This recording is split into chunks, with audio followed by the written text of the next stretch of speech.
Assalamu alaikum students, this is Allied School Nushaira. I am teacher Rabia, your science teacher.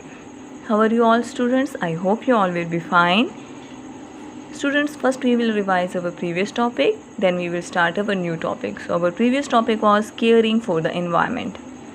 हमने अपने previous topic में discuss किया था कि हमने अपने environment का ख़ास ख्याल रखना है because there are some living things, they are sharing their environment with us. तो इन लिविंग थिंग्स के सर्वाइवल के लिए हमें अपने इन्वायरमेंट का ख़ास ख्याल रखना होता है. How we take care of our environment. First we should plant the trees. हमें बहुत ज़्यादा दरख्त लगाने चाहिए जिस वजह से हमारा इन्वायरमेंट जो है वो साफ़ और हेल्दी रहता है. ठीक है, अगर ज़्यादा दरख्त होंगे तो वो जगह ज़्यादा ठंडी रहेगी और मौसम जो है वो प्लेजेंट रहेगा. इसके अलावा हमने पढ़े थे 4 R's. आपको याद है 4 R's क्या होते हैं? Reduce, reuse, recycle and repair. These are 4 R's. अगर हम इन 4 R's का ख्याल रखेंगे तो हमारा इन्वायरमेंट हमेशा साफ़ सुथरा रहेगा. First is reduce. Reduce mean कम करना, उन चीज़ों का इस्तेमाल कम करना जिसकी वजह से हमारे इन्वायरमेंट पर बुरे असरात पड़ते हैं. Second is reuse. चीज़ों को इस्तेमाल में दोबारा लाना. चीज़ों को एक दफ़ा यूज़ करके फेंकना नहीं चाहिए बल्कि उसको रीयूज़ करना चाहिए. फॉर एग्ज़ाम्पल जो पेप्सी की बॉटल्स होती हैं, हम उससे पेप्सी पी लेते हैं तो वो बॉटल्स फिर फेंक देते हैं. हमें उसे फेंकना नहीं चाहिए बल्कि उससे हमें गमले बना लेने चाहिए और उसमें पौधे लगाने चाहिए. जब हम पौधे लगाएंगे छोटे छोटे उसमें तो उस वजह से हमारा इन्वायरमेंट भी क्लीन रहेगा और हेल्दी भी रहेगा. रिसाइकल मीन चीज़ों से दोबारा एक नई चीज़ बनाना. फॉर एग्ज़ाम्पल अगर कोई चीज़ टूट जाती है, पुरानी हो जाती है तो हम उसे रिसाइकल कर लें, उससे कोई और नई चीज़ बना लें तो वो भी उस वजह से भी हमारा इन्वायरमेंट क्लीन एंड हेल्दी रहता है. And repair. चीज़ें ख़राब हो जाएं उसे फेंकना नहीं चाहिए बल्कि उसे दोबारा से रिपेयर करके ठीक करके अपने इस्तेमाल में लाना चाहिए. So first we should plant the trees and second हमें 4 R's जो हैं उन पर अमल करना चाहिए. इन दोनों तरीक़ों से हम अपने इन्वायरमेंट को क्लीन एंड हेल्दी रख सकते हैं. क्लीन एंड हेल्दी इन्वायरमेंट ना सिर्फ हमारे लिए ज़रूरी होता है बल्कि हमारे साथ साथ जो दूसरे लिविंग थिंग्स हैं, फॉर एग्ज़ाम्पल प्लांट्स हैं या हमने कोई पेट एनिमल्स रखे हैं या हमारे इर्द गिर्द और एनिमल्स रहते हैं, उनके लिए भी हेल्दी इन्वायरमेंट बहुत ज़रूरी होता है. अगर इन्वायरमेंट हेल्दी नहीं होगा तो हम भी बीमार होंगे और वो एनिमल्स और प्लांट्स जो हमारे साथ अपना इन्वायरमेंट शेयर करते हैं तो वो भी बीमार होंगे और ख़त्म हो जाएंगे. Students, this is all about our previous topic caring for the environment. Now we are going to start our new topic. So today we are starting our new chapter, unit number 7, water, weather and wind. हम unit number 7 में water, weather और wind के बारे में पढ़ेंगे. So today we will discuss only water. आज हम सिर्फ पानी को डिस्कस करेंगे. ठीक है, कि पानी कहाँ से आता है. First we will start reading. 3 very important things on earth start with the letter W. दुनिया की सबसे 3 इम्पॉर्टेंट चीज़ें जो W से स्टार्ट होती हैं वो है water, weather and wind. So they are water, weather and wind. Where does water come from? पानी कहाँ से आता है? आप भी ये क्वेश्चन सोचते होंगे ना कि पानी कहाँ से आता है. So we are getting water from the oceans and rivers. हम समंदर और दरियाओं से पानी हासिल करते हैं. अब आप सोचेंगे कि ये समंदर और दरिया में पानी कहाँ से आता है. सो इसके लिए हम वाटर साइकिल को डिस्कस करेंगे आज. फिर आपकी जो सारी कन्फ्यूजन है वो दूर हो जाएगी.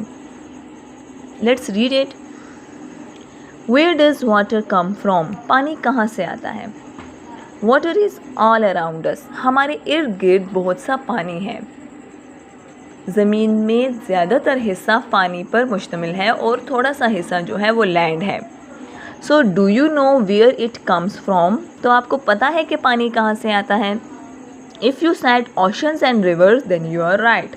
अगर आप कहते हैं कि हम पानी ओशन, समंदरों और दरियाओं से हासिल करते हैं देन यू आर राइट. आप सही सोच रहे हैं. फिर the question is that how does it get into the oceans and reverse. Ocean और रिवर्स में पानी कहाँ से आता है? If you said from the sky, अगर आप कहें कि यहाँ पानी आसमान से आता है, आसमान से पानी कहाँ से आता है? क्लाउड्स में होता है, फिर बारिश होती है तो फिर हमें पानी मिलता है। Then you are right, but how does it get into the sky. तो आप ठीक हैं कि पानी आसमान से आता है, बादलों के ज़रिए आता है। तो पानी आसमान पे कैसे चला जाता है और फिर वहाँ से कैसे बरसता है, तो आज हम इसे डिस्कस करेंगे। इसके लिए हम वाटर साइकिल को डिस्कस करेंगे। जब हम वाटर साइकिल पढ़ लेंगे तो आपको पता चल जाएगा कि किस तरह बारिश होती है और किस तरह हमें पानी हासिल होता है। Okay, let's read the water cycle. The sun heats up the water in rivers and lakes and oceans. The heated water rises into the air. When it cools, it falls to the ground again. This is known as water cycle. सबसे पहले water cycle के लिए सूरज और समंदर या river का पानी।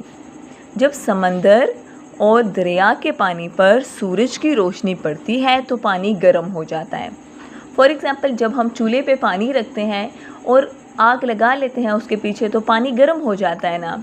इसी तरह जब सूरज की रोशनी, सूरज की जो शुआएं हैं, जो किरणें हैं, जो शाइन्स हैं, वो पानी पर पड़ती हैं तो पानी गर्म हो जाता है। देखिए, फिर जब पानी गर्म हो जाता है तो आपने कभी देखा होगा जब आप चूल्हे पे पानी गर्म करते हैं तो उसमें से फिर धुआं ऊपर उठता है, स्मोक। ठीक है, पानी गर्म हो जाता है सूरज की रोशनी से तो स्मोक जो है वो हवा में चले जाते हैं और यही स्मोक हवा में जमा होना शुरू हो जाते हैं। आपने अगर चूल्हे पे पानी रखा है, उसके ऊपर ढक्कन रखें तो आप देखेंगे कि पानी गर्म होने की वजह से जो स्मोक ढक्कन से लगी होती है तो सारा पानी ढक्कन पर इकट्ठा हो जाता है। फिर जब आप ढक्कन उठाते हैं तो देखते हैं ढक्कन के ऊपर पानी होता है। तो इसी तरह जब सूरज की रोशनी से पानी गर्म होता है तो उसकी स्मोक जो है हवा में चली जाती है। ये स्मोक फिर जमा होना शुरू होती है और इससे क्लाउड्स बन जाते हैं। जब ये क्लाउड्स हैवी हो जाते हैं, हैवी कैसे होते हैं कि इसमें और स्मोक आते रहते हैं, तो ये क्लाउड्स हैवी हो जाते हैं, भर जाते हैं, तो फिर बारिश हो जाती है। और जिस बारिश की वजह से हमारे रिवर्स, हमारे लेक्स और हमारे ओशंस में पानी आ जाता है।